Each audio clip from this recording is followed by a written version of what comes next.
if you'd asked me how'd I be spending my New Year's Eve, I wouldn't tell you that I would have seen myself in an urgent care listening to the Cleveland Browns game on the radio, where they again blew it and lost their 16th game of the season. Not that I care. I've never really been a fan of the team, but we'll get to that later.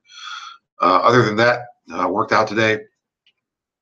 But overall, I've just been pretty sick, and I did put together a compendium, the best of 2017 clips from my interviews, which is already up. I'm recording this. I'm going to share it later.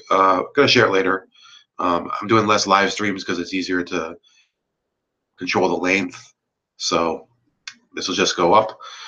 And I'm just going to talk about a few issues. It's hard to really summarize 2017 as a whole, but I can tell you that there's a few stories that I'm seeing that are really going to carry us into the next year. And I would say that this is really, we're seeing kind of a sliding glacier of power falling away from the elite people that have controlled the United States and other countries for years and years. And it can manifest itself in many ways, whether it's a cultural elite or, an actual power elite. Different people have a different vision of what that is. And I think that we're seeing that this is really not going to go away. We're not going to see a return to or a glorious restoration as many on the liberal left would want and that they're seeking to get. The return to normalcy isn't going to happen. And we're just seeing more and more evidence of that by the day. Now, that's not to say that there's not going to be disturbing news coming forward, because change does not include only the positive. There are certain things that are obviously going to be negative in the next year. I can tell you that there's no answer to preventing forest fires. Well, I guess there's only you can prevent forest fires, as Smokey the Bear says. But these wildfires in California, there's no answer that I've seen so far to preventing them from happening. And these different abuses that are going on in Latin America with Venezuela or whatever, and I haven't even covered Honduras. I've asked a couple people to come on. To be honest with you, it's not that I'm trying to ignore it, because it's not a socialist issue, but I can't get anybody to come on and talk about it, which I might have to pull some strings about that. And the story's kind of gone cold anyway. So what are the stories that are going on right now that pretty much carry 2017 into 2018 and show that we're not really seeing a drastic change in terms of the momentum? Well, there's one that says WikiLeaks dropped a damning email alleging Hillary Clinton colluded with the New York Times. And it says, according to WikiLeaks, the email shows that the New York Times handed over Cablegate's publication schedule to the U.S. government without telling WikiLeaks, giving the State Department, then headed by Hillary Clinton, up to 9 days in advance to spin the revelations or create diversions. The email was sent by Scott Shane, the national security reporter for the New York Times, and received by Philip Crowley, the U.S. Assistant Secretary of State for Public Affairs at the time. It says,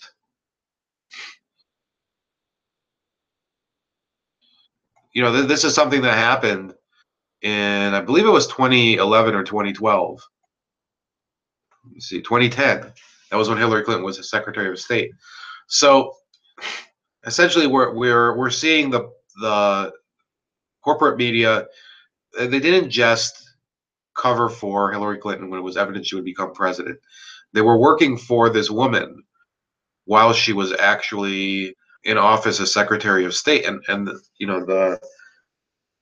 the sheer incompetence that they helped cover up while she was in that office shows that a lot of the shit that we've been going through could have been prevented.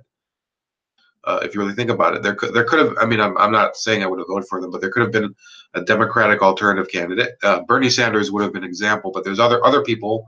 A lot of other people could have had a chance to present their program for how this country would work, but no.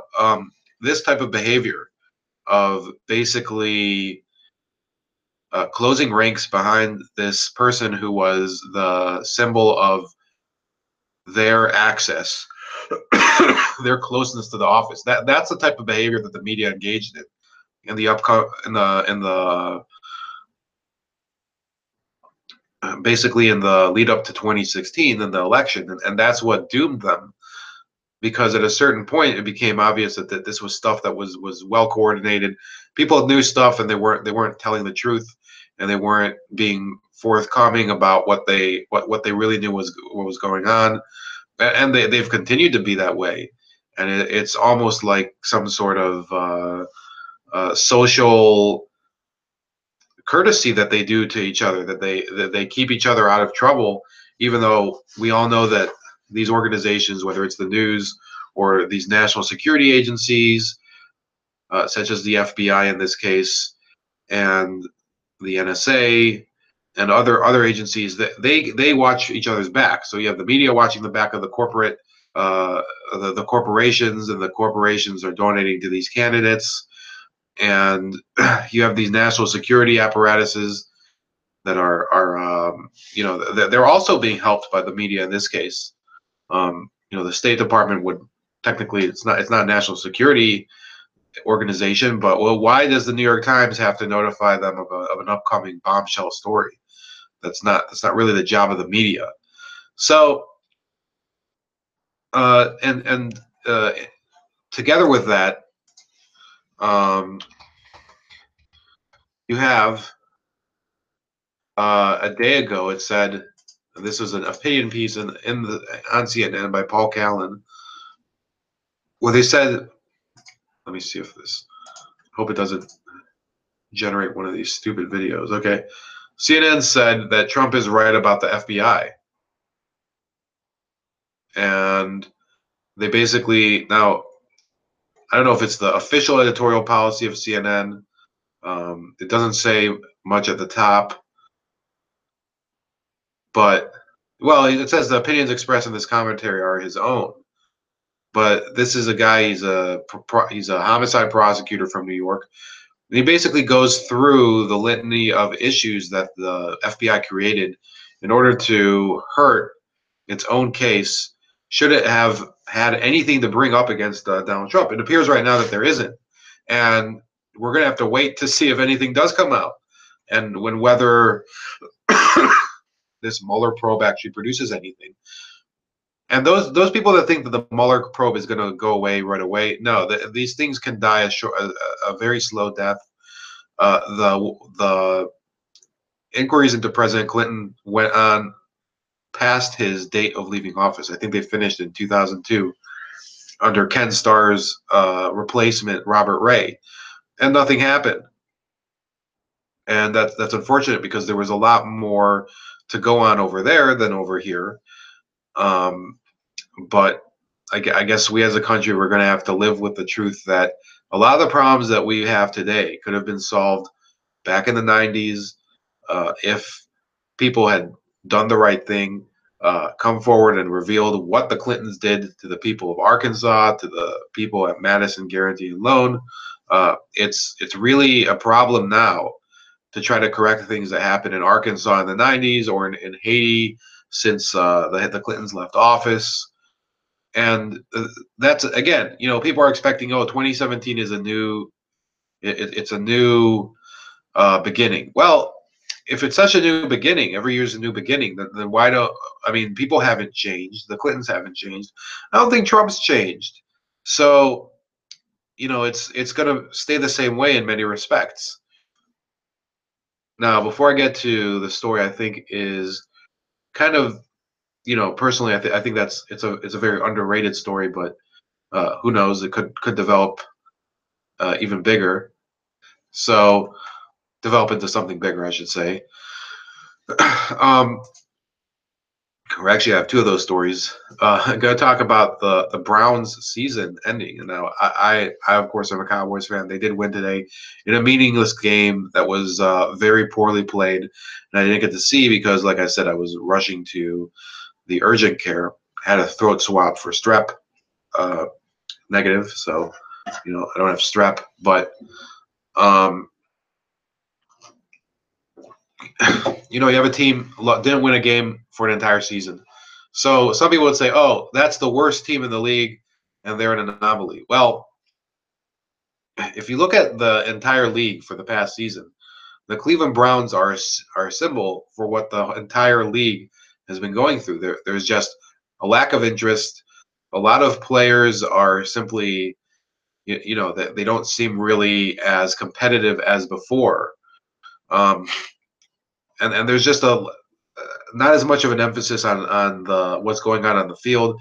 College football has actually gotten a little more of an attention boost, and obviously with the political shit with the Colin Kaepernick and the other players kneeling, and the boycotts and the counter boycott from the people who support the kneelers. Well, the NFL is in a huge mess right now. Its revenue is going down. It's actually it did cancel the Sunday night game that was supposed to be, this past night. Uh, Probably because, it's not just because of the revenue issues and the lack of interest, but also because of the New Year's Eve festivities. So they wouldn't have wanted to have a stadium that was possibly partially empty during the last broadcast of the primetime game of the year.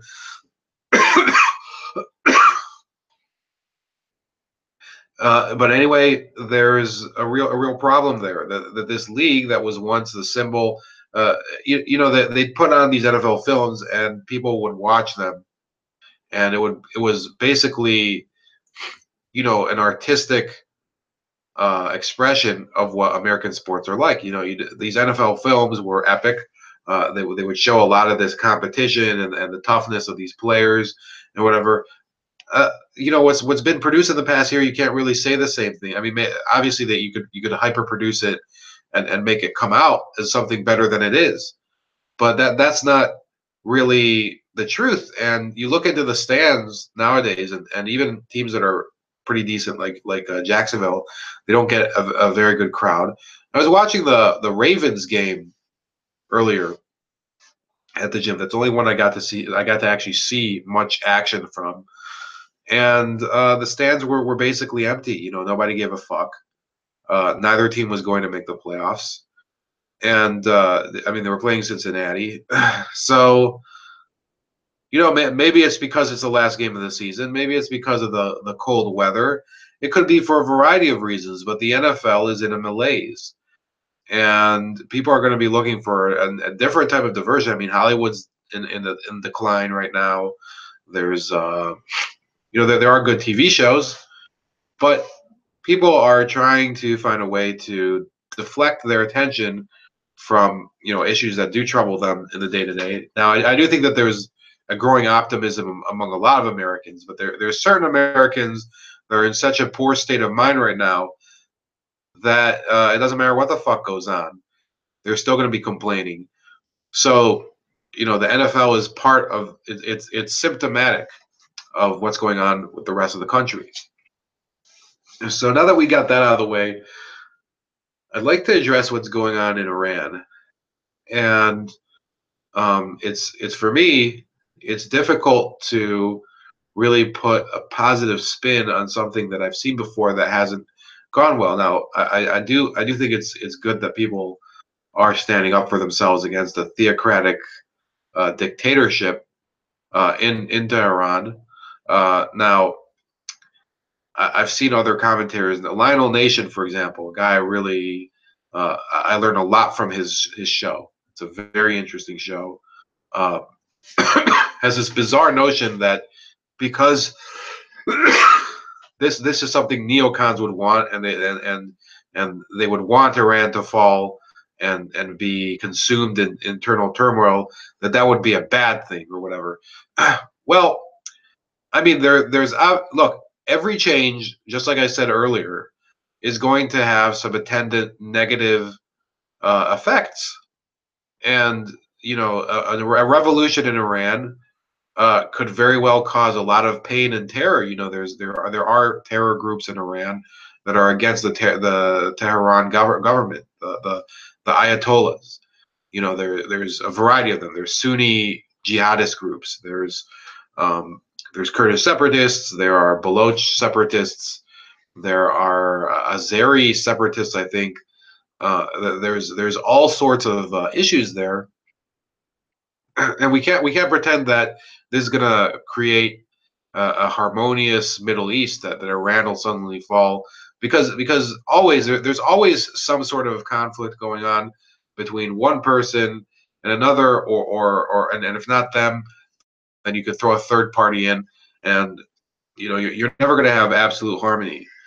But to say that it's an unfortunate event, what's happening right now is, or that, like Lionel was trying to hit, that it's some sort of orchestrated bullshit on the part of international conspiracy people, like I think some of the people on his thread, more so than him, were saying it could be a Soros thing.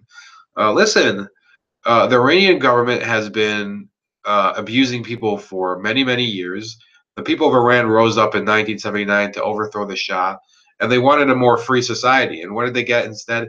They got a society that was surprisingly much less free than under the Shah. Does that make the Shah a great leader? No, because he kind of led to it himself. Now, whatever's going to happen next with Iran, uh, you know, provided nobody else interferes, that's really the fault of Iran. And I'm not saying this because I resent Iran as a country. There's a lot of intelligent people living in my city from Iran, of various tendencies. There's Muslims, there's Jews, whatever. Well, I think my graduate advisor was from Iran. A very intelligent guy, nice person. He's a Muslim, but this is somebody that he's living here because he wouldn't have wanted to live under that type of government in Iran. Just like I know people from China that wouldn't have wanted to live under the government in China. And what happens when these collapses occur? It happened in Russia. There are a lot of negative effects. The system kind of breaks down. You can't just expect everything to be positive. But when you try to say, oh, this is bad, this is like some sort of orchestrated change. Well, sometimes change has to happen, or else it gets bottled up again. Eventually, like this keeps happening. In 2009 there were protests.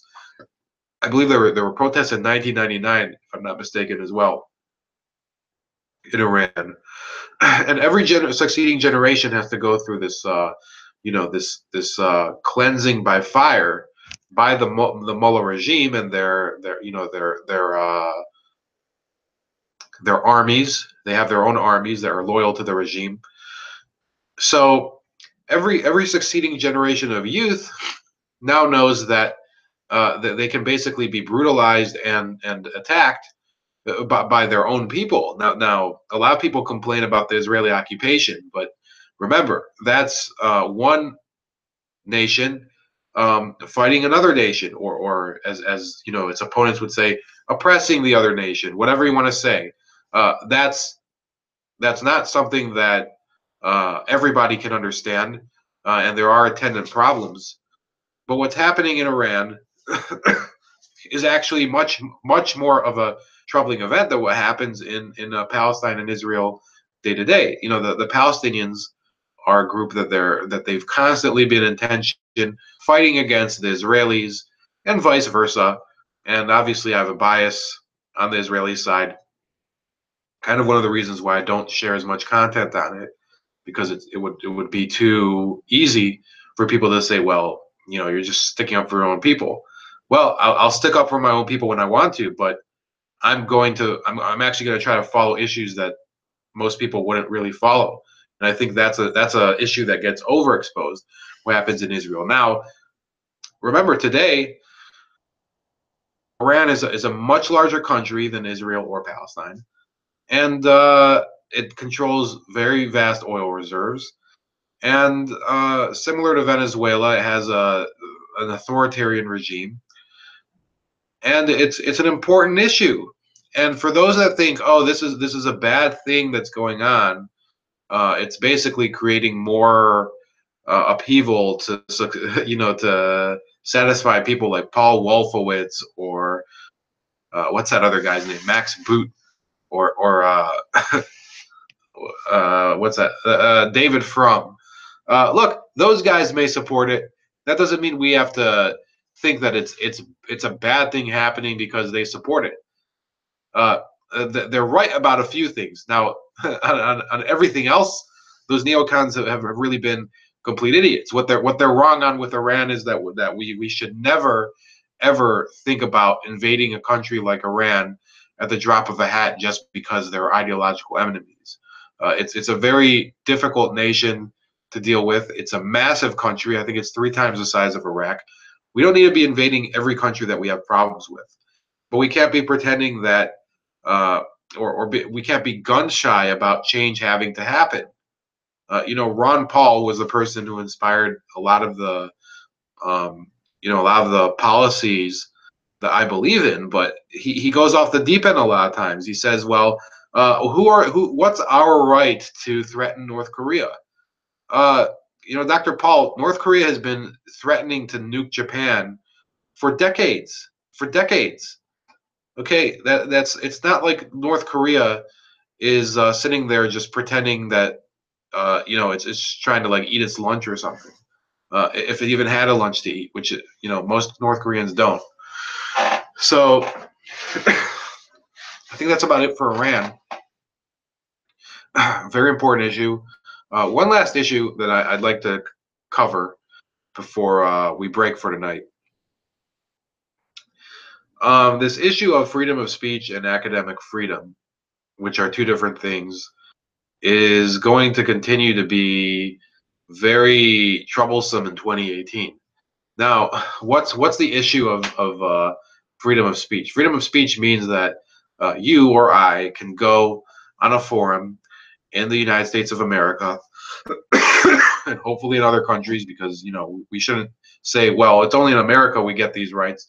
No, we do want other people to have those rights, but to keep the ball rolling, we do want to have people be able to express themselves, even when some of that stuff is distasteful or kind of grinds our gears, to use Peter Griffin's terminology from Family Guy.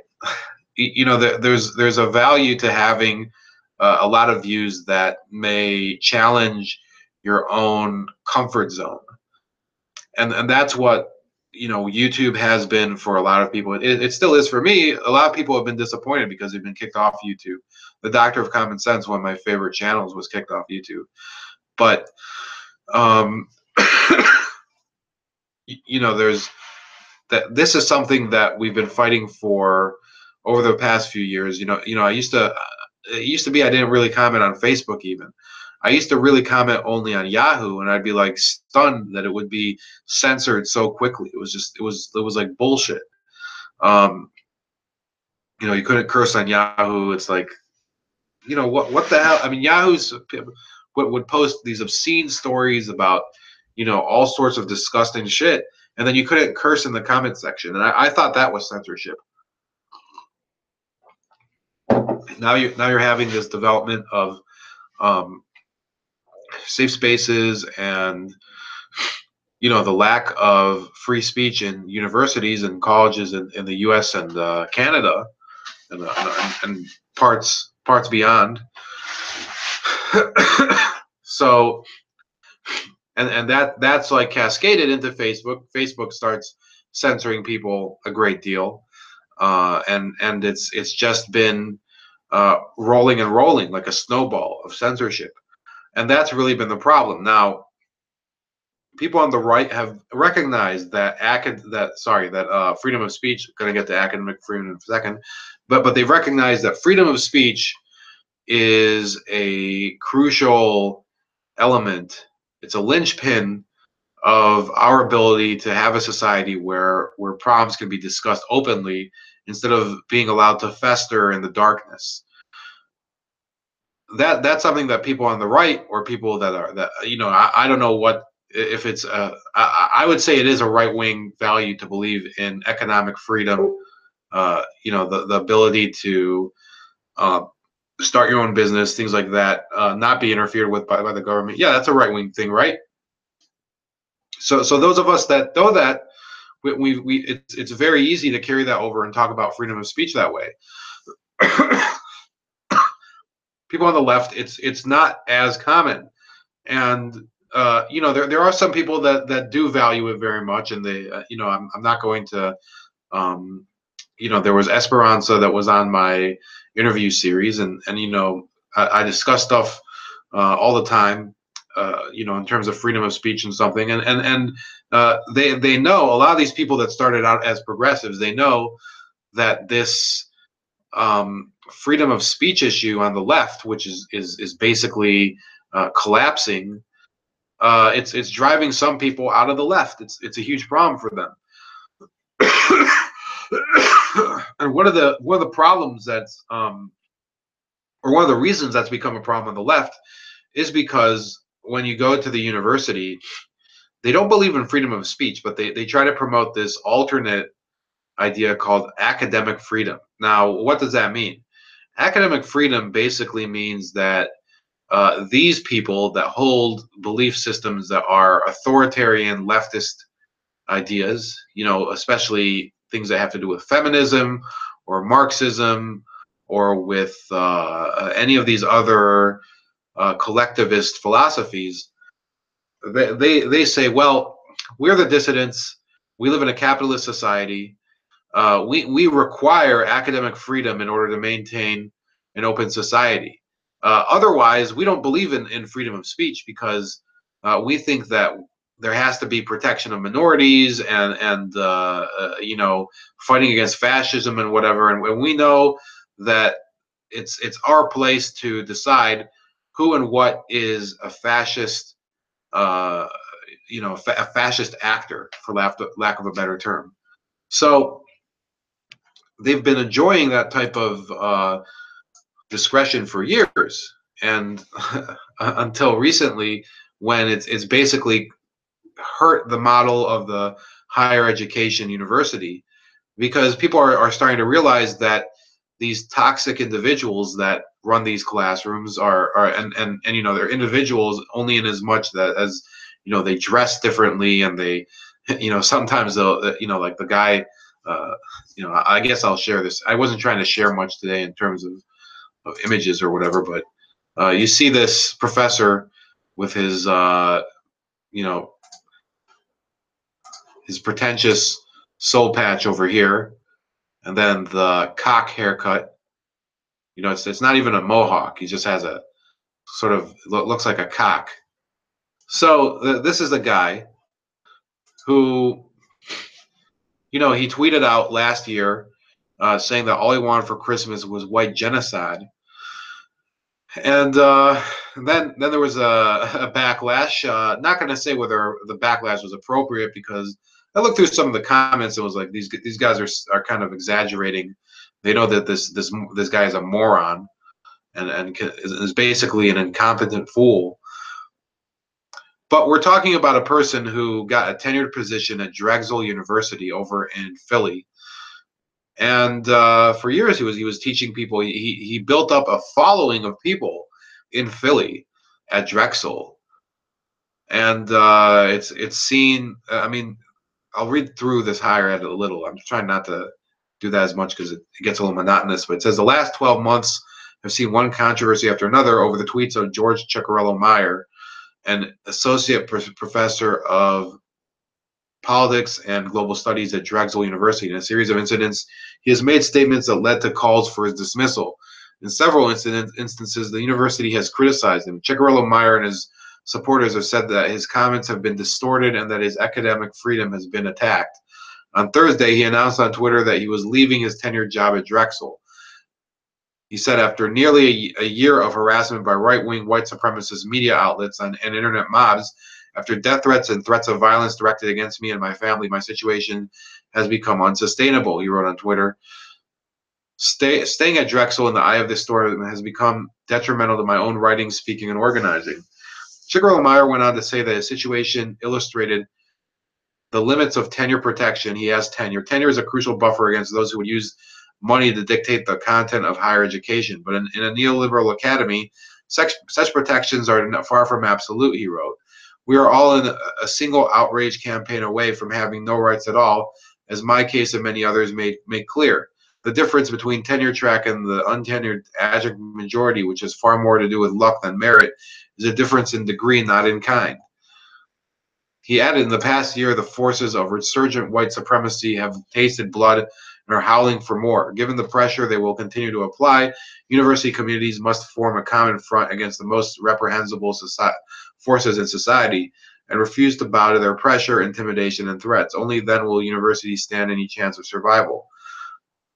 Drexel, which has sought to distance itself from Cicciarello-Maher's positions and suspended him from teaching in October, issued this statement. Associate Professor George Cicciarello-Maher has decided to resign his employment from Drexel University in order to pursue other opportunities. Drexel University has accepted his resignation and recognizes the significant scholarly contributions that Professor Cicciarello-Maher has made to the field of political thought and his service to the Drexel University community as an outstanding classroom teacher. Drexel University wishes Professor Cicciarello-Maher well in his future pursuits. The controversy over the professor started, so then it goes through his tweet, and then it said, so Cicciarello and his supporters, Maher and supporters, said that the irony and purpose of his tweet were lost on many. Cicciarello-Maher argues that white genocide doesn't exist and is a false image used by the far right to scare white people. So he says he was making a point, not calling for anyone to be hurt. In April, Cicciarello-Maher was again in the news when he tweeted about his reaction when he saw a passenger in first class give up his seat on a flight. He says, some guy in first class gave up his seat for a uniformed soldier. People are thanking him. I'm trying not to vomit or yell about Mosul. The references to Mosul was to a March airstrike by U.S. forces that the Washington Post reported could potentially rank as one of the most devastating attacks on civilians by American forces in more than 2 decades. In subsequent comments, Cicciarello-Maher said he wasn't trying to attack that particular soldier, but to question the way many Americans make symbolic gestures of support for the military without examining military actions or demanding that the United States provide sufficient health care and support for other needs of veterans and active duty military service members. Then in October, the university placed Cicciarello-Maher on leave after his tweets about the mass shooting in Las Vegas, where he said, to believe that someone who would shoot 50 people wouldn't circumvent any gun law you pass is the height of delusion, he wrote. And then he said, Cicciarello-Maher blamed Trumpism and the entitlement of white men. He said, white people and men are told that they are entitled to everything. This is what happens when they don't get what they want, he wrote. And the narrative of white victimization has been gradually built over the past 40 years. The university said at the time that it was suspending Cicciarello-Maher not because of his views, but for safety, given the threats he was receiving. In an essay in the Washington Post, Cicciarello-Maher acknowledged that he was receiving death threats, but said that Drexel was wrong to suspend him as a result of those threats. It said, by bowing to pressure from racist internet trolls, Drexel has sent the wrong signal that you can't control a university's curriculum with anonymous sets. That you can control a university's curriculum with anonymous threats of violence, he wrote. The American Association of University Professors backed the professor, expressing concern that the suspension was at odds with norms of academic freedom. Now, so I read through that, and this guy, you know, I'm not trying to be flippant today because I'm kind of like trying to summarize the year. This guy was out of his mind. This is a guy obsessed with attacking white people. He is a white man on both sides, and for him to think that that's the type of behavior that would be acceptable from a college professor who's in charge of speaking to people who are, learning from him, and that guarantees academic freedom for him. But if somebody were to, I mean, if you're somebody who's in a classroom that's being managed by him, and you know that these are the views that he expresses publicly, and he's gonna, this is a person, he's complaining about threats that he's received now because of harassment from the conservative media. Now, nobody forced him to go on Tucker Carlson, which he did, and talk to Carlson about his comments about the soldier. And his tweet about Mosul, I think, is the most ridiculous one of them all, because he claimed later that he's saying, oh, but I'm trying hard not to vomit about Mosul, but then he goes on later to say, well, what about all these problems that they come home with, that they don't get proper medical treatment? Well, how is anybody supposed to infer that from anything in your tweet? It says nothing about looking after the welfare of American veterans. Now, the fact that you have a problem with U.S. foreign policy, sure. I mean, you have the right to express your displeasure with it, but then you run up against all this other bullshit that the university has imposed at the behest of people like you, like a professor like him, which is this crap with safe spaces. Now, if you're so dead set on protecting all these people with imagined genders and problems with that they're racial minorities or whatever, all these other issues that crop up, but then you put down veterans who are also technically a protected class, and there could be minority veterans. I mean, there's a lot of people in the Army that are, or all branches, that are from Puerto Rico, who are black, who are of all these diverse backgrounds, and then it's known, nobody knows, first of all, what race the soldier was, and that's what you said. So if you have now a military veteran in your classroom, and they're aware of that's your belief system as far as soldiers are, well, I'm sorry, but your tweet doesn't give due comfort to those people. Now, under my system, you wouldn't have to do that. I'd say freedom of speech entitles people to say whatever the hell they want. Now, that would also allow people not to sign up for your class. It will allow people to basically to picket your classroom too. Okay, but you'd still be able to say whatever you want. This guy is a person who believes in freedom of speech for himself because he's an academic, and that's what academic freedom is. For everybody else that has views contrary to him, that are outside the classroom, those people are a threat to equality. They're a threat to minorities and to racial harmony or whatever. That's the type of belief system that believes in quote unquote academic freedom. And anytime from now on that you hear the those two words bunched together, academic freedom, used by protesters, then you should ask that person, well, if I'm not, if I'm a person, I work in construction, should I be able to whistle at the women walking by?